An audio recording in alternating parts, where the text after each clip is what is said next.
May isang lalaki na nasa edad 40 anyos na ang pangalan ay Tasyo. Itong si Tasyo ay lumaki sa probinsya. Ngayon luluwas siya ng Maynila sa unang pagkakataon. Sumakay siya ng pampasaherong bus na medyo mamahalin. Sa terminal pa lang dahil sa sobrang lamig ng aircon, pag-upo ni Tasyo ay agad siyang nakatulog. Nahiya naman siyang tikitan ng konduktor ngayon dahil mabait din 'tong konduktor. Naisip-isip niya na puro expressway naman ang kanilang dadaanan. Hindi rin siya masisita ng inspektor kung saka-sakaling may sasampa.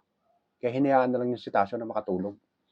Ngayon pagdating sa terminal, sumigaw na yung konduktor na, "Oo, nandito na po tayo sa Maynila, sa terminal po. Pwede na po kayong bumaba." Nalimpungatan itong si Tasyo ngayon. Pagbaba niya ng bus, nagwawala siya, nag-iiskandalo.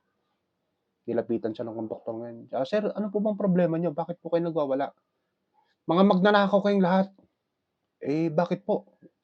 "Huwag niyo naman pong sabihin ganyan," sabi ng konduktor. "Hindi ko na nga po kayo natikitan kasi hinayaan ko na nga po kayo makatulog hanggang sa makarating dito sa terminal. Hindi pa nga po kayo bayad, eh. Ano po bang nawala sa inyo?" "Eh, yung tsinelas ko, eh. Kanina pagsampa ko, iniwan ko lang yan diyan sa baba. Bakit ngayon wala na?"